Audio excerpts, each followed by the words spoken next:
Hola, ¿cómo están? En este video explicaremos 5 cosas importantes a tomar en cuenta cuando redactas tu capítulo 1. Comenzamos. Una vez que se ha realizado correctamente el protocolo de investigación, estamos listos para escribir el capítulo 1, que básicamente se basa en la sección número 1 del protocolo de investigación, el cual constituye una especie de borrador de este primer capítulo. Así que la primera cosa importante será convertir la primera sección del protocolo de investigación en el capítulo 1 de la tesis y en ese momento mostraremos cómo realizarlo. Los pasos para trasladar la sección 1 del protocolo a la tesis son copiar uno a uno los textos de cada sección sin el título de la sección. 2. Pegar uno a uno los textos en los espacios indicados, conservando el formato de destino. 3. Verificar el formato de los textos. 4. Comenzar a profundizar y depurar la información. Vamos a explicar cómo pasar los textos de un documento a otro. Para ello, ocuparás el archivo en donde has escrito tu protocolo, uno como este que estamos viendo en pantalla, y vas a necesitar el archivo donde has estado escribiendo tu diagnóstico. Solamente que el diagnóstico corresponde al capítulo 4 y tendrás que navegar por el panel de navegación hacia el capítulo 1, en donde tenemos la descripción del problema. ¿Qué notamos aquí? Que encontramos un párrafo que no significa nada, pero cuyo contenido son los parámetros del formato que deben guardar cada uno de los párrafos de esa sección. Entonces, utilizaremos ese formato para pegar sobre él los diferentes párrafos que procedan del archivo del protocolo. ¿Qué hacemos entonces? Vamos a copiar los textos sin copiar los títulos, puesto que los títulos ya están aquí, como pueden apreciar. Entonces no necesitamos otra vez copiar los títulos en negrita, sino solamente los párrafos y procedemos a ello. Hasta aquí llega la primera sección de este protocolo. Hacemos un copy normal como toda la vida, pero a la hora de pegar vamos a hacer lo siguiente. Señalamos el texto en donde vamos a pegar y vamos a buscar hacer un pegado especial en donde se respete el formato del párrafo destino. En inglés dice Matching Current Format, pero ustedes buscan esa opción en español y entonces a la hora de pegar se va a respetar el formato que vemos ahí en pantalla. Hacemos el pegado. Vemos que este ha sido el resultado y no se pegó en el formato que esperábamos, pero siempre podremos copiar ese formato de otro párrafo que sí esté bien. Por ejemplo, el del 1.3. Hacemos esto y vamos a copiar el formato utilizando la herramienta, la de la brochita. Como vemos, nuestro cursor ahora tiene forma de brochita. Señalamos todo lo que nos interesa formatear, lo soltamos y ya quedó como debe estar. Esto mismo haremos con los demás párrafos. Pero antes de hacerlo debemos checar que efectivamente tenga los parámetros correctos. En este caso vemos que el after está, o el espaciado posterior está en 10 puntos, debe estar en 8. Yo lo voy a modificar. Lo ponemos así en 8 y ya queda bien. Lo demás estaba bien, lo podemos checar de nuevo. 0 en el espaciado anterior, 8 en el posterior y de interlineado 1.5 líneas.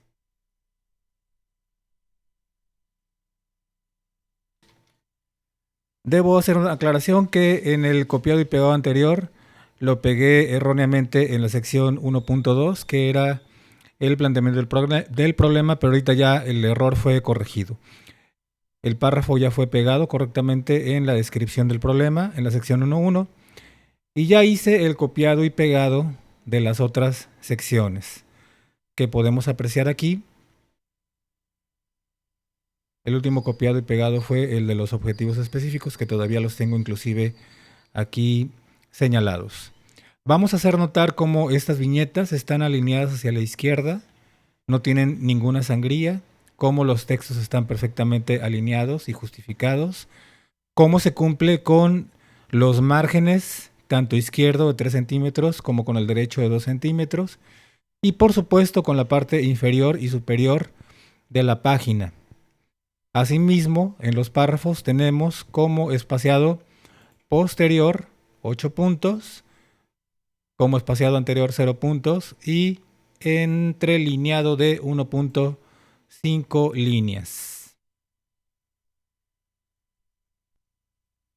También quiero destacar esta parte que es importante y que es que la sección de introducción, que es con la que se abre el capítulo 1, es una sección que se escribe hasta que se termina la tesis por completo. Así que vamos a dejar pendiente esa sección hasta dentro de varios meses que la tesis sea terminada. Una manera de reservar el espacio es insertando un espacio en blanco hasta el final de la hoja, pero en lugar de hacer esto, ¿verdad? Que es lo que muchas personas hacen, es una manera incorrecta porque después si queremos insertar texto antes de esos brincos, se nos puede correr todo. Lo correcto es insertar un salto de página yendo a la sección de inserción y haciendo la inserción de un salto de página. Así todo lo que vemos después de introducción, toda esa parte vacía, no son un montón de enters, sino un solo salto de página. Y hacer el ajuste necesario. Así ya nos quedó una porción reservada para la introducción, que se escribirá hasta el final de la tesis, hasta que se termine, y acomodado todo lo demás. Muy bien, esto no quiere decir en modo alguno que ya por pasar la parte del protocolo al capítulo 1, entonces este ya se escribió. No, hay que profundizar en el desarrollo, sobre todo de las secciones 1.1, de la sección 1.3 y en pulir el estilo de redacción y terminar de realizar las citas correspondientes para dar crédito a los autores de las ideas o investigaciones que estamos citando en este capítulo. Así que vamos a comenzar a profundizar y depurar la información. Así, la segunda cosa importante que debes considerar al realizar tu capítulo 1 será considerar y tener en mente en todo momento que se describe el problema para plantearlo y justificar el tema de investigación. Este capítulo es un capítulo en el que estás convenciendo a tus sinodales o a los lectores de la tesis de que el tema de investigación vale la pena. Y vale la pena porque parte de una serie de problemas a resolver y además porque la investigación se constituye en una opción para la solución de dichos problemas.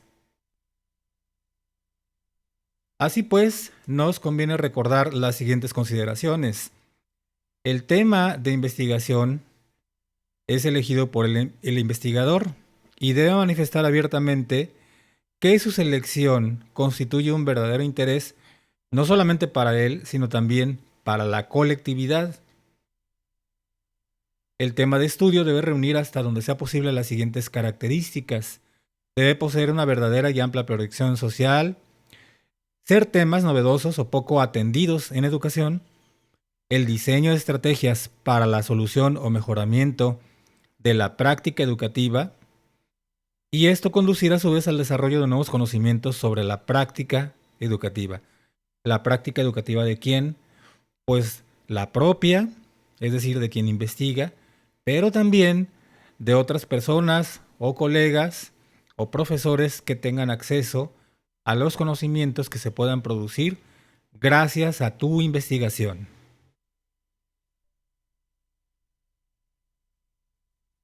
De esta forma, el capítulo 1 se presenta como una brecha entre una realidad o un aspecto de la realidad observada y un valor o deseo de cómo debe ser esa realidad para un determinado observador, sea este individual o colectivo. En otras palabras, el capítulo 1 debe presentar con la mayor objetividad posible un contraste entre expectativa y realidad. Ahora bien, un problema de investigación existe cuando el conocimiento de la realidad que percibimos, en ella hay un vacío o alguna dificultad que nos demanda una respuesta para colmarla o resolverla. Aquí conviene recordar que para poder realizar esta presentación de la realidad, además de poder tener una base esquemática ya congruente, hilada, sistematizada, contamos con una pequeña guía que se llama Esquema de Contenidos del capítulo 1. Esa ustedes ya la tienen y ya ha sido revisada en otras ocasiones. Esta guía contiene dos secciones, una en color azul y la otra en color naranjita. La parte azul te describe en cada columna qué es lo que debe contener cada una de las secciones del capítulo 1. La parte 1.2 del planteamiento del problema y la parte 1.4 probablemente ya no la tengas que modificar si la hiciste correctamente en tu protocolo. Pero la descripción del problema y la justificación, esas las tienes que ampliar, las tienes que desarrollar, haciendo una profundización, haciendo una correcta presentación de los argumentos y sobre todo cumpliendo con una serie de estándares y características que guardan los textos de carácter científico y realizando correctamente la citación según la normatividad APA. Pero recordemos brevemente que contiene las secciones importantes que en este momento vamos a tener que ampliar. En este caso, la descripción del problema nos habla de que aquí hay que presentar problemas, necesidades, dificultades, conflictos, y una manera de ordenarlo es hacerlo a través de tres ámbitos. El primero, que es el de la relevancia social o nacional. El segundo, que es la relevancia que ese problema tiene para la ciencia educativa o una lista de problemas educativos. Y la relevancia práctica, que serían los problemas encontrados en el grupo y con los alumnos con los que has estado trabajando. Las primeras dos partes, la relevancia nacional y la relevancia pedagógica, pues se va a apoyar en datos o en investigaciones realizadas por otras personas, por otros equipos, por universidades, por autoridades educativas, etcétera.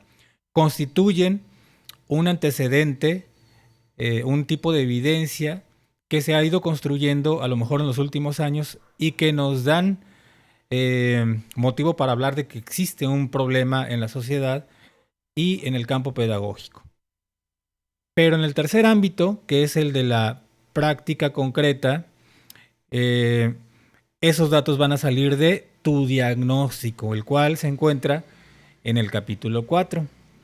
En esta parte va a ser importante que cada dato que presentes puedas hacer una referencia hacia una tabla o hacia una figura contenida en el capítulo 4 utilizando una pequeña indicación como puede ser, véase la figura 8 del capítulo 4, por ejemplo.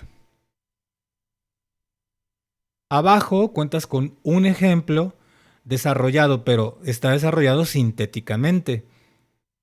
Porque pues no podemos meter toda una sección en una columna, es simplemente para que tengas una base, un ejemplo, una referencia de cómo puedes armar esta primera parte que es la descripción del problema. En este ejemplo, que no lo vamos a leer en este video, lo podrás hacer con calma porque cuentas con ese archivo. Vemos las tres partes, lo social, lo educativo, y ambos se apoyan en datos obtenidos de investigaciones. Y por último, el problema práctico concreto, que, como repito, se basará en los datos obtenidos del diagnóstico que realizaste al inicio del semestre. Ahora voy a explicar la parte 1.3, que lo voy a decir utilizando la siguiente metáfora. La parte 1.3 es la pareja de la parte 1.1. ¿Por qué es la pareja? Bueno, porque la parte 1.3, que es la justificación, debe responder a cada uno de los problemas enlistados en la descripción del problema. Tiene mucha relación el 1.1 con el 1.3 porque el 1.1 vienen siendo los focos rojos y amarillos, mientras que el 1.3 será la manera en que esos focos rojos y amarillos ya se convertirán en foquitos verdes, por decirlo metafóricamente. ¿Qué tiene entonces la justificación? Pues es poder demostrar que con tu proyecto de tesis, con tus estrategias, con tu propuesta pedagógica y didáctica, habrá una serie de ventajas que podrán ser la respuesta y la solución a una serie de problemas especificados en la sección 1.1.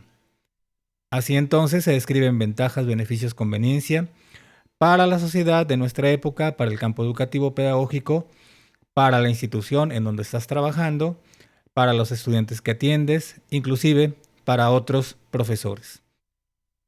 Y entonces en la sección amarillita viene también un ejemplo muy sintético que te puede servir de referencia. Pero cabe decir que cada párrafo es una lista de ventajas o de propuestas o soluciones que pueden dar respuesta a los problemas, tanto en el ámbito nacional como en lo pedagógico educativo, como en el contexto local concreto que sería el de tu escuela, tu grupo y tus alumnos. Pasemos ahora a revisar brevemente a la otra pareja.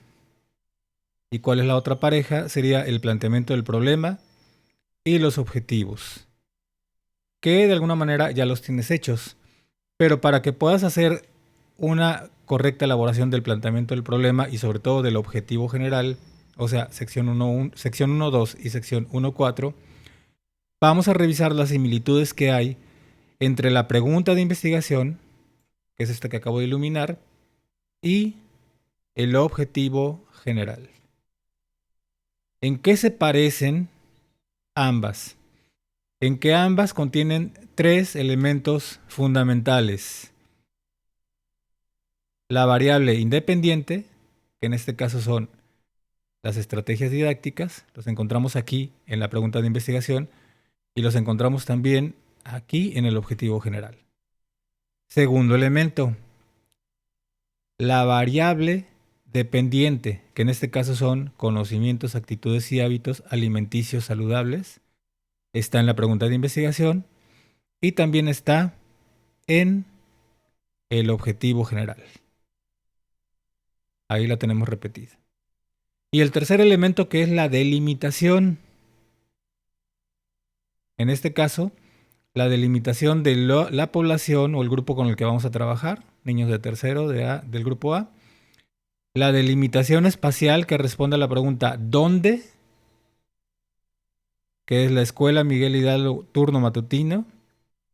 Y la tercera, que es la delimitación temporal, que es cuándo o el periodo en el que se va a aplicar la investigación.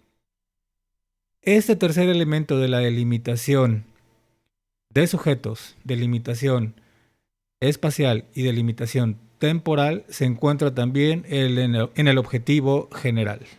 Aquí lo tenemos. Los niños, la escuela Miguel Hidalgo y el periodo en que se va a trabajar. Y el periodo en el que se va a trabajar. Entonces, si tienen lo mismo, ¿por qué uno es planteamiento del problema y otro es objetivo? Bueno, el planteamiento del problema, se plantea como una pregunta de investigación, con todo y sus signos de interrogación, mientras que el objetivo se plantea como una meta a alcanzar y por lo tanto comienza con un verbo en infinitivo casi siempre. Entonces, ya los objetivos específicos tienen que concordar o tienen que llevarnos a la realización del objetivo general. Muy bien, entonces, ¿qué es lo que hay que hacer? Pues nada más checar que el planteamiento del problema sea congruente con el objetivo, que las variables independiente y dependiente estén perfectamente planeadas, definidas, y que estén bien delimitados los sujetos, el lugar y el periodo en que se va a investigar. Y en cuanto a la descripción del problema y su justificación, habrá que hacer una ampliación de la información, una depuración del estilo de redacción y la correcta utilización de las normas APA para citar autores o publicaciones que estén dando sustento a nuestros textos, a nuestras afirmaciones. Pues bien, vamos entonces con la tercera cosa que tenemos que tomar en cuenta para redactar el capítulo 1, que será el estilo que utilizaremos para la redacción de los textos científicos. ¿Cuáles son las características de un texto científico? Jones presentaba las siguientes características estilísticas como un resumen de la buena escritura científica. Primero, deben presentarse los hechos. Se refiere a la aplicación de generalizaciones científicas a situaciones concretas, que en este caso, la situación concreta que tú estarás manejando será la situación del aula, escuela y los sujetos que en ella diariamente conviven en un contexto escolar. También otra característica es que el texto científico debe ser preciso, veraz, no basarse en suposiciones o en creencias, sino buscar decir la verdad. Debe ser desinteresada, su objetivo es informar, no es lograr fines egoístas o para persuadir a un lector. Los hechos por sí solos no hacen la escritura científica, hay que interpretarlos, pero hay que interpretarlos de la manera correcta. También otra característica es que es sistemática y se debe desarrollar con lógica. Un texto científico no es emotivo. Se apela a la razón, al entendimiento, no a los sentimientos. Cuando generaliza se hace en conformidad con las leyes del razonamiento inductivo y se evitan abstracciones con apelación emocional. Otras características: se excluyen opiniones que no tengan sustento. Debe ser algo sincero, se dice la verdad, se debe evitar el lenguaje que haga que el lector ponga en tela de juicio su sinceridad. Estas dos características las vamos a poder cumplir siempre y cuando nuestras fuentes de información sean de calidad, sean confiables, sean veraces y presenten su información apoyada en evidencia científica. Otra característica son textos que no son argumentativos como los textos filosóficos, por ejemplo. Tampoco se trata de especulaciones. Las conclusiones a las que se llega tienen que estar basadas en hechos, en datos, en evidencia correctamente recopilada. No es, ¿verdad?, su característica ser persuasiva, se refiere a hechos, leyes generales que puedan derivarse del estudio de los hechos y la aplicación de las leyes generales a problemas concretos. Si se induce, se tiene que utilizar el razonamiento lógico. No se debe exagerar, tampoco se debe minimizar, porque es desinteresado, no debe distorsionar los hechos. Podríamos resumir entonces que vamos a intentar guardar las siguientes propiedades, características y valores cada vez que escribimos un texto científico, como lo es el texto que desde el principio hasta el final lo constituye a una tesis de titulación. En este caso, la primera característica o valor es la precisión. Y para lograr la precisión en el lenguaje utilizado, será muy importante el uso correcto de los tecnicismos propios de la carrera, propios del campo profesional en el que te estás desarrollando, que en este campo es el campo educativo, pedagógico, didáctico, que además tiene relación, como sabemos, con otras ciencias como la sociología, la psicología, la historia, inclusive la política y la economía, ¿verdad? Entonces, cada palabra debe querer decir lo que significa. Y cuando utilicemos términos que pueden ser ambiguos o que pueden tener muchos significados porque a lo mejor los utiliza la gente en el lenguaje común, habrá que hacer la aclaración correspondiente. Por ejemplo, una palabra muy utilizada en estos campos puede ser la autoestima. Pero la autoestima, bueno, pues cada quien la puede entender de una y mil formas, ¿verdad? Entonces, si vas a emplear el término autoestima y otros términos más, habrá que dedicarle en algún momento este, textos, ¿verdad? En donde se pueda definir qué se quiere decir con eso. Eso con mucha probabilidad venga más en el capítulo 2 y también en el capítulo 3. Otra propiedad o valor será la claridad. Hay que tener sencillez didáctica. Los párrafos no deben ser ni muy extensos ni muy complicados. Por extraño que parezca, las expresiones que se utilizan en los textos científicos en realidad son simples. Lo que pasa es que muchas veces cuando leemos una tesis o una investigación, los tecnicismos que nos resultan poco familiares o desconocidos hacen que su lectura sea poco entendible. Pero no quiere decir que sea escrito de manera complicada, sino que a lo mejor tiene expresiones y tiene tecnicismos que no comprendemos. Sin embargo, aquí nos estamos moviendo en un círculo en el cual tanto tú como investigador como los sinodales son personas entendidas en el tema y a ellos hay que comunicarles nuestras ideas utilizando los tecnicismos, pero en ideas sencillas, no en ideas complicadas. Ahí uno de los puntitos que están en el cuadro verde también nos recuerda la importancia de utilizar incisos, comas, paréntesis, puntos bien utilizados para redondear, finalizar, delimitar las ideas. Así también será necesario el uso de aclaraciones y definiciones, como lo expresábamos hace un momento, y también el uso de marcadores textuales, de los cuales vamos a ver a continuación algunos ejemplos. Navegando por internet, si ustedes introducen el término marcadores textuales, podemos acceder a información como esta, en la que se nos explica que los marcadores textuales son elementos lingüísticos que se utilizan entre dos pausas para ligar frases y que éstas pueden comprenderse de una manera más sencilla. Así tenemos algunos ejemplos. Por ejemplo, los marcadores textuales aditivos, como también, además, asimismo y igualmente, por añadidura. Algunos que sirven para dar un matiz de intensidad, más aún, es más, encima. Otros que sirven para expresar grado máximo, incluso, para, hasta, como.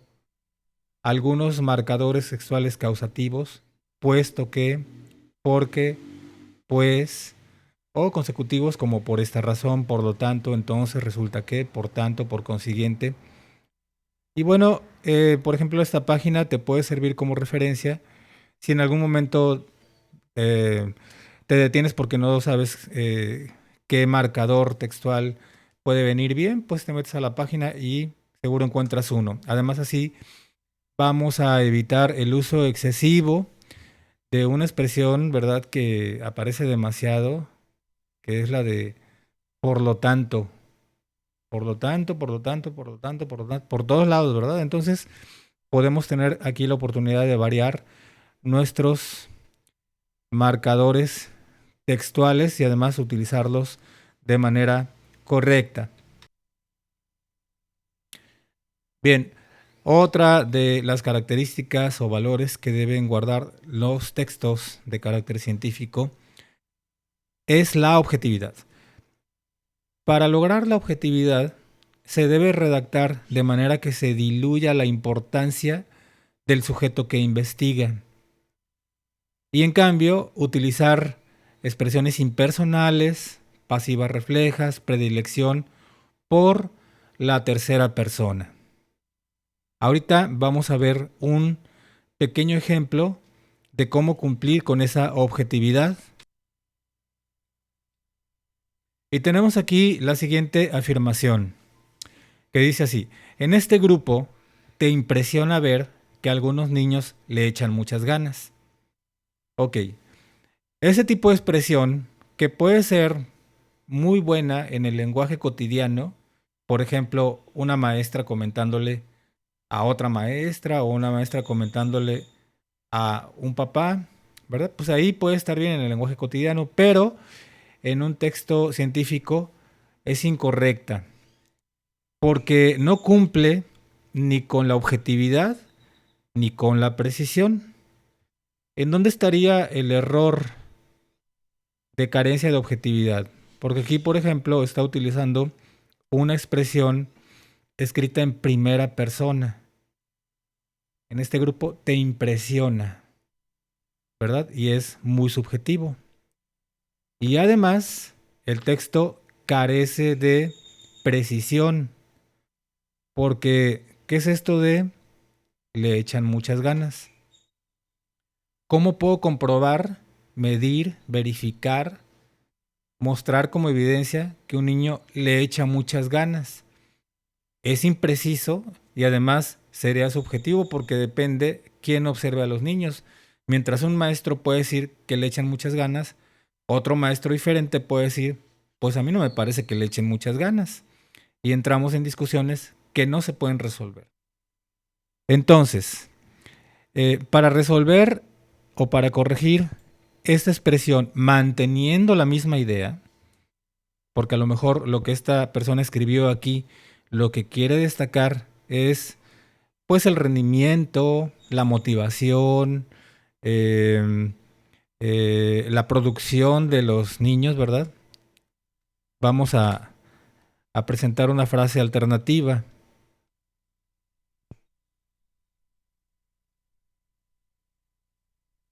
buscando mantener la misma idea, que dice así, en este grupo se han encontrado casos de alumnos con rendimiento por arriba de la media. O también se podría poner por arriba del promedio. Esto ya es más objetivo porque se está evitando una expresión escrita en primera persona, está escrita en tercera persona. Se han encontrado. Aunque los hayas encontrado tú, la manera de reportarlo es en este grupo se han encontrado. Aparte no estamos hablando de niños, sino de alumnos, porque estamos hablando de un contexto escolar. Y aquí estamos mejorando la precisión de la expresión, porque ya no hablamos de echarle ganas, sino de algo que se puede verificar por medio de una observación o de una medición o de un examen, que sería el rendimiento. Y además tiene un parámetro, que en este caso es un parámetro matemático, que sería con rendimiento por arriba del promedio. Ya nada más habría que especificar rendimiento en qué, ¿verdad? Y con eso quedaría puesta una cereza del pastel para cumplir con objetivos, perdón, para cumplir con características de precisión, claridad y objetividad. Ahí queda el ejemplo para que lo puedan tomar como referencia. Continuando, y ya hablábamos de que esta segunda expresión, rendimiento por arriba del promedio, se puede verificar. Es la cuarta propiedad. Todo lo que se menciona en un texto científico tiene que ser susceptible de verificación. Se debe poder comprobar desde una perspectiva científica. Así que no deben incluirse meras suposiciones. Y además, otra característica es que el texto científico busca la universalidad, de manera que sus resultados se puedan aplicar no solamente con esos niños en específico, con ese grupo en específico, sino que al menos se puede extender a alumnos con características similares, a grupos de contextos similares, por otros maestros en otros lugares. Esa es la manera en la que producimos conocimiento que pueda ser aprovechable por otras personas o por otros colegas.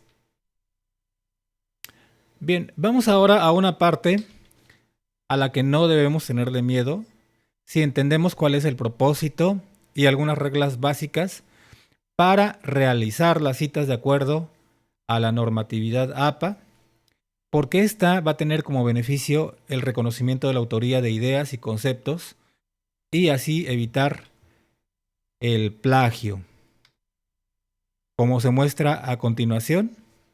Por cierto, APA significa American Psychological Association, o sea, la Asociación Americana de Psicología. Es un formato muy utilizado por diversas universidades en Estados Unidos y también aquí en la normal la hemos adoptado para presentar nuestros documentos de tesis. Como vemos ahí, la finalidad es proteger la propiedad intelectual, los derechos de autor, evitar cometer plagio y autoplagio y reconocer la contribución de otras personas e instituciones a la construcción del conocimiento y de nuestra obra. Vamos a revisar cómo citar distintos tipos de autores, cómo se realiza la cita directa, la cita indirecta y la cita de cita. Y la imagen que están viendo ahí, en el cuadro verde, donde dice Manual de Citación Normas APA, ustedes pueden encontrarla en su archivo de materiales para la tesis. Esta la podrán encontrar en la siguiente ruta. Se van a su archivo de materiales, buscan la carpeta 00 y dentro de la carpeta 00 está una carpeta que se llama Redacción y Normas APA y ahí está el siguiente archivo, Manual de Citación APA V7. ¿Verdad? Le van a dar clic y se va a abrir. Entonces tenemos ahí en la página 9, las páginas están en estos círculos grises. La citación es el procedimiento que garantiza que se respete el derecho de autor. Es una forma de dar el crédito de la contribución propia y de otros en su propio trabajo. Hay una serie de normas. Por cierto, las de la APA no son las únicas, pero pues estas son las que hemos estado siguiendo en la normal. La cita es dar reconocimiento a las ideas, teorías o investigaciones que han influido directamente en nuestro trabajo. Es una forma de mencionar rápidamente el autor de donde ha sido obtenida una idea. Y esto es algo que vamos a encontrar en el capítulo 1, pero bastante más en el capítulo 2. Yo creo que en el capítulo 1, sobre todo en las secciones en donde hay que describir el problema, sobre todo en el nivel nacional y en el nivel pedagógico, vamos a recurrir a informes, a investigaciones, a diagnósticos, a investigaciones, a antecedentes que han realizado otros. Entonces, presentar estos datos requiere reconocer quiénes dieron con esta información, quiénes fueron los investigadores, quiénes publicaron, y para eso vamos a utilizar las normas APA.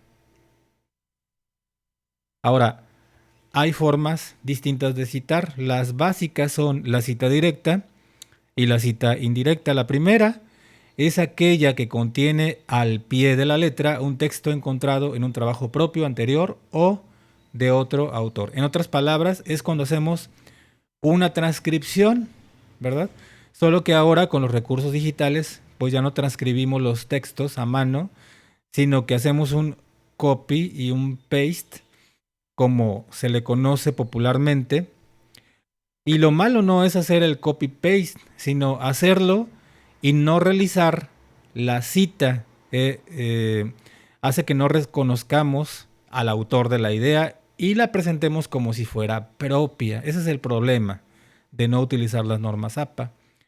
Que si presentamos textos escritos por otros como si fueran propios, estamos incurriendo en el plagio, que lo vamos a ver un poquito más adelante. El otro tipo de cita es la indirecta, y aquí no se transcribe ni se hace un copy-paste, sino que se parafrasea, utilizando palabras propias, las ideas contenidas en un trabajo propio anterior o de otro autor. Así, la cita siempre debe llevar a una referencia donde se indica la información sobre el ítem citado. Muy bien, entonces, ¿cómo citar? Si se quiere resaltar el texto a citar, la cita puede ir incluida al final de un párrafo o la cita puede estar en medio del párrafo, pero siempre tendrá que llevar por lo menos dos datos importantes: el apellido del autor y el año en que se publicó la obra de donde estamos obteniendo la información. Y ahí se nos muestra un ejemplo en un texto, ¿verdad? Está esta idea que no es una transcripción ni un copy-paste, pero es un parafraseo de lo que dijo Hill o lo que escribió Hill en el año 2003.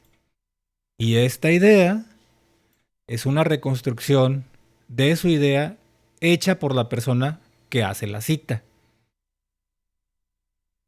Este es un ejemplo muy similar, pero la diferencia es que la cita se encuentra en medio del párrafo citado.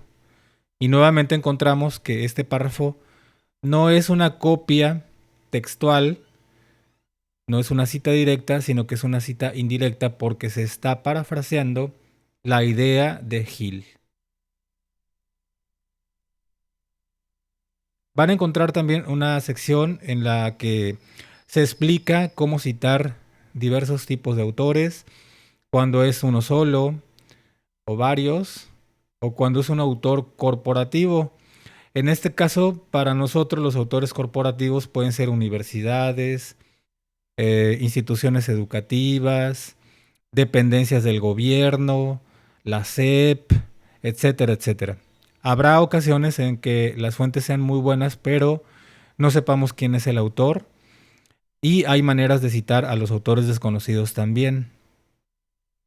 Entonces aquí se explica cada uno de ellos. Ya ustedes tendrán oportunidad de ir revisando dependiendo de la información y las fuentes que tienen.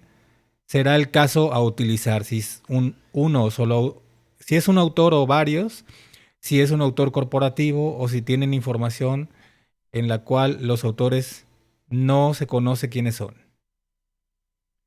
Ahora, en cuanto a la paginación, cuando lo que está citando está en una sola página, se pone el símbolo P con un punto, pero si la información está en más de una página, se ponen dos P. Por ejemplo, aquí Hill 2003, P149, Hill 2003, PP quiere decir páginas 151 a la 152. Si el texto no tiene paginación o es una página web, se cuenta el número de párrafo al que corresponde la cita y entonces en su lugar se pone el apellido, el año y el párrafo, el número de párrafo, cuando no se cuente con el número de página. Ahora vamos con la cita directa. Y en la cita directa vamos a encontrar que hay dos casos.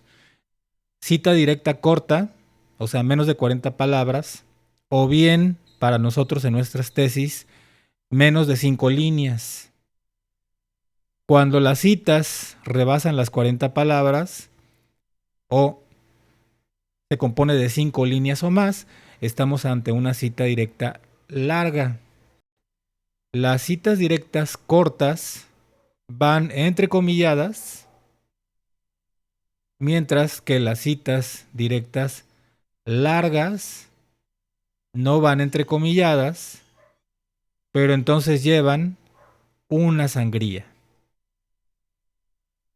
Además, a diferencia de la cita indirecta, las citas directas, ya sean cortas o sean largas, ambos tipos deben incluir el número de página. Entonces, mientras las citas indirectas solo cuentan con dos datos, que es el apellido y el año, las citas directas cuentan con tres datos: el apellido del autor, el año y la o las páginas. Ustedes podrán consultar entonces en qué caso tendrán que poner comillas y en qué caso tendrán que utilizar las sangrías.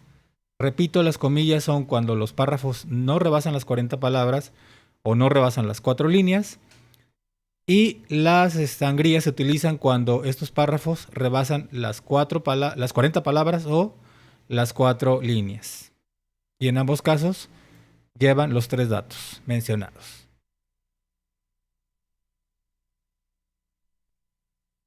Y ahora vamos con la que podría ser el formato de cita un poquito más complicado, porque involucra a más de una generación de autores. Es decir, a veces tenemos textos en donde el autor del texto que estamos consultando cita a su vez a otros autores. Y nosotros queremos incluir la idea del autor citado por el autor del libro o publicación que estamos utilizando. En este caso hablamos de una cita de cita. Y este ejemplo está más que claro. Vemos aquí un texto que dice así: Mendelssohn, 1929, citado por Pozo Municio, 2011, página 114, menciona que debe verse a través de una perspectiva histórica el proceso de claridad en la arquitectura que nació en el siglo XX. ¿Qué nos está diciendo esta doble cita? Que en 2011, Pozo Municio encontró un texto de Mendelssohn escrito en 1929 y decidió incluirlo en su obra. Así de sencillo, ¿verdad? Es Pozo Municio en 2011 publicando una idea de Mendelssohn, pero escrita en 1929. Entonces el formato está aquí en este cuadrito. Autor citado, el año, citado por el autor que cita. El año y la página. Este año pues será más antiguo, será más lejano en el tiempo, y este otro año será posterior y más cercano al presente. Y aquí puede ser una página o podrían ser varias páginas. Se puede poner así como está en este ejemplo o se puede poner como en este otro ejemplo. Pues eso ya es cuestión de que cada quien elija el formato, pero los datos son los mismos, ¿eh?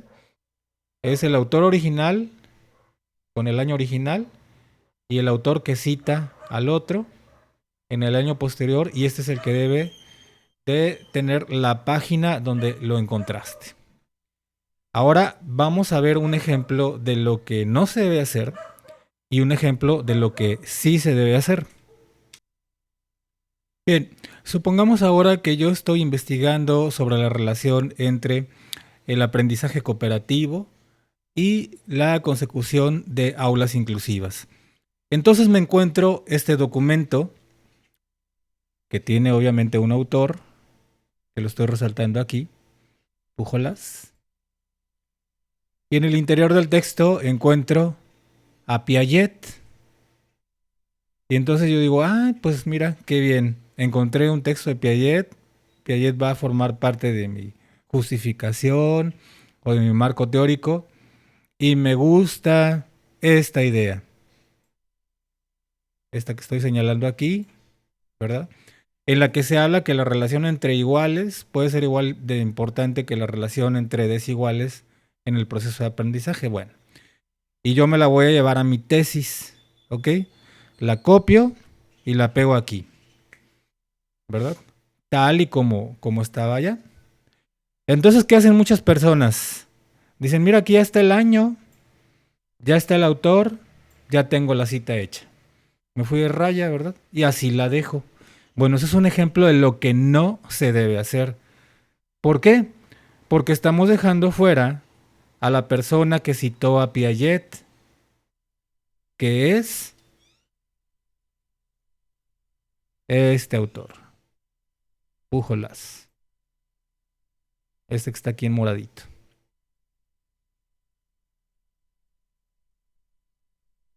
No lo podemos dejar fuera porque él no hizo una cita textual, él reconstruyó la idea de Piaget. Se leyó a Piaget y luego lo explicó con sus propias palabras.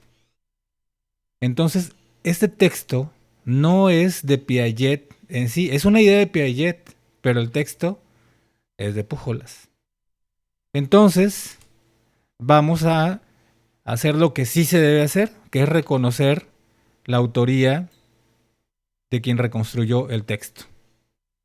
Y lo podemos hacer así. Pujolas, en 2012, en la página 5, Citando a Piaget, afirma que, y ahora sí ya, ¿por qué esta afirmación de quién es? No es de Piaget, es de Pujolas. Pero lo afirmó citando a Piaget, y aquí ya queda completa. Ahora, ¿de dónde saqué el 2012 y la página 5? Bueno, pues el dato está aquí abajo. Este es el año, ¿sí? Y la página, bueno, en el documento digital es la página 5, pero como podemos ver en la publicación impresa es la página 93. Y de hecho es un extracto, ¿verdad?, de otra revista sacada de las páginas 89 a 112. Pero si yo, por ejemplo, cito la 93, pues estaría bien. Entonces aquí puedo corregir este dato y poner página 93 porque es el número de página del documento donde yo la encontré. No olvidemos que este documento al final va a ser enlistado en mis fuentes de información. También noten que cuando hacemos citas en los textos, no ponemos los nombres de la revista, ni de la editorial, ni nada de eso, porque todo eso va a ir hasta el final de la tesis en una sección especial que se llama fuentes de información. Ahora, ya para terminar de formatear esta cita, vemos que esta es una cita textual de Pujolas, o sea, yo sí la copié tal y como Pujolas la escribió, por lo tanto se trata de una cita directa, mientras que para Pujolas era una cita indirecta, para mí es una cita directa y así la tengo que mostrar. ¿Le voy a poner comillas? No, porque rebasa las 4 líneas. Entonces, ¿qué voy a hacer? Voy a tener que insertar una sangría, ¿sí? Y puede ser suficiente con que sea de 1 centímetro. O si quiero utilizar los 2 centímetros, pues también está bien. Pero si utilizo 2 centímetros en una, así las voy a tener que utilizar en todas las demás. Con esto tenemos un ejemplo de lo que sí se debe hacer cuando dos autores en dos tiempos diferentes están involucrados, presentando uno, en este caso Pujolas, la idea de otro. Pero yo estoy presentando la idea de Pujolas, la cual se basó en la idea de otro, en este caso Piaget. Muy bien, vamos a continuar con la última cosa importante que este video ha querido resaltar, y que será atender los criterios de calidad y realizar una autorrevisión utilizando la lista de cotejo. ¿Cuál lista de cotejo? Pues una lista de cotejo correspondiente al capítulo 1. Mientras redactas tu capítulo 1 y aun cuando lo termines, antes de enviarlo, revisa que tu trabajo cumpla con todos los criterios de contenido y calidad. Lo anterior facilitará la lectura y revisión que harán tus asesores y obtendrás una respuesta más rápida y será menor el trabajo que se te acumule por la excesiva corrección de errores. Por ejemplo, si tú no revisas cada párrafo que vas escribiendo, su sintaxis, su redacción, su ortografía, tratando de verificar que tus textos sean objetivos, claros, precisos, etcétera. Entonces, hay que tengan, por supuesto, todos los estándares de formato que se requieren. Entonces vas a poner a tu asesor a corregir un montón de cosas que se supone que tú ya deberías de haber revisado o solucionado, ¿verdad? Así pues, tenemos en nuestro poder una lista de cotejo del capítulo 1, que es la siguiente.